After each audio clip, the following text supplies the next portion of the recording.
Bonjour à tous, aujourd'hui nous allons parler du format de partitionnement des VLAN. Aujourd'hui, ici, si à l'avenir nous voulons partitionner en VLAN, en fait, il existe actuellement deux méthodes principales utilisées sur le marché. L'une consiste à partitionner en fonction de l'adresse MAC et l'autre en fonction de l'interface. Commençons donc par les aborder une par une. Si le partitionnement se fait sur la base de l'adresse MAC, alors ici, ils vont associer l'adresse MAC à notre VLAN. Par exemple, à l'avenir, sur notre équipement, nous pourrons configurer l'adresse MAC 68802 pour qu'elle soit associée au VLAN 10. Ainsi, ici, dès que ce PC entre dans notre réseau, quel que soit l'équipement, il sera toujours reconnu comme appartenant au VLAN 10. Par exemple, ici, il y a aussi une adresse MAC 68604. À l'avenir, si elle se connecte à notre réseau et qu'on l'a préalablement associée au VLAN 20, alors, quel que soit l'équipement auquel elle se connecte, elle sera toujours dans le VLAN 20. À quoi cela correspond-il? Par exemple, dans ce scénario, nous nous trouvons respectivement au premier et au deuxième étage de l'entreprise pour travailler. Supposons que notre PC1 soit un appareil situé au premier étage. Sur le commutateur auquel il est connecté, le VLAN attribué est le VLAN 10. Quant à notre PC2, s'il est connecté au commutateur du deuxième étage, son VLAN sera le VLAN 20.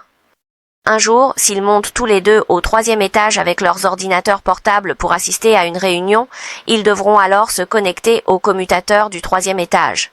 Une fois connectés, si dans ce processus, l'adresse MAC détectée est 68802, elle sera automatiquement assignée au VLAN 10, ce qui signifie qu'elle pourra accéder aux ressources disponibles pour le VLAN 10. De même, notre 68804 pourra accéder aux ressources disponibles pour le VLAN 20.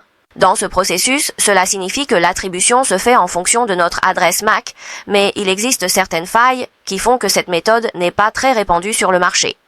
La première raison concerne la sécurité, car l'adresse MAC peut être falsifiée, ce qui représente un risque de sécurité. Ensuite, si l'entreprise compte beaucoup d'employés, il faudrait alors lier chaque adresse MAC individuellement. Si un collègue quitte l'entreprise ou si son ordinateur tombe en panne et qu'il doit en changer, il faudrait refaire l'association à chaque fois. C'est pourquoi, dans la plupart des cas sur le marché, on utilise plutôt les ports.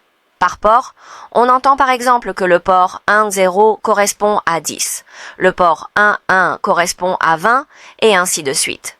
À l'avenir, peu importe que tu connectes le PC3 ou que tu changes pour le PC5, quel que soit l'appareil que tu branches, tant que tu es connecté à ce port, il sera automatiquement marqué avec l'étiquette 10 par défaut.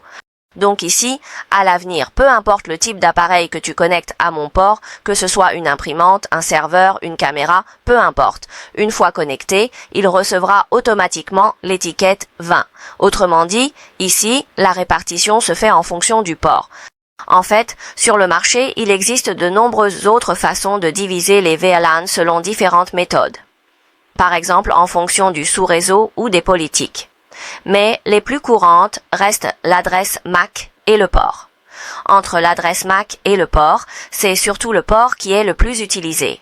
Actuellement, dans les entreprises, la plupart des gens utilisent la technologie de VLAN basée sur la répartition par port.